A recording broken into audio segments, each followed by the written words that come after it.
I would not like to say it's bad, but actually it's as bad as it could get. And I have a very simple scorecard. We began our journey in 1947, along with China and Korea, at about 50 to $55 per capita income. China was less than India. And 75 plus years later, we are at $2,500, China at 18 to $20,000, Korea at 36 to $40,000, all because China focused on education and we did not. And education has to begin with first the foundation. Like you build a building, if your foundation is not strong, you can't go high. We tried to create some beautiful institutions like IITs and IIMs at the high level, and they took a certain percentage of our best minds and they nurtured them.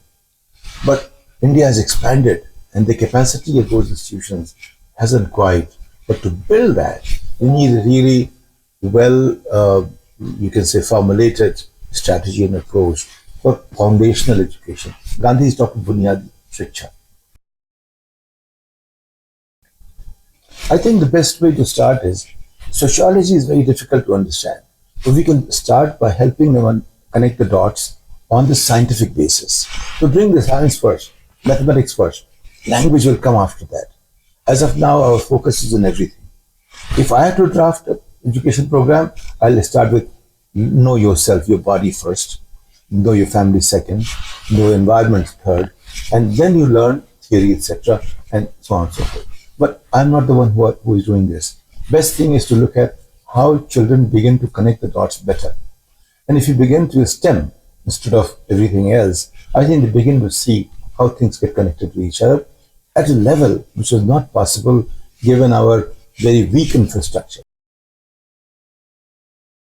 I would say that they were trying to build a foundation, but nothing has been put in place as yet. Some pieces have come together here and there, but when I go to the schools, it's pretty weak.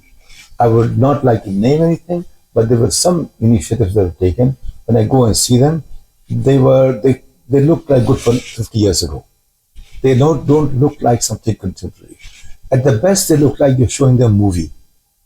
They are not working with it in a way that they can make the movie. The fact is, Indian education is like people who go to see the movie.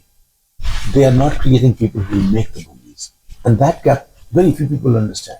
So I think in the past 10, 11 years, nothing much has happened beyond trying to create a certain kind of educational framework. When I look at it, I find it, is still wanting in many, many respects.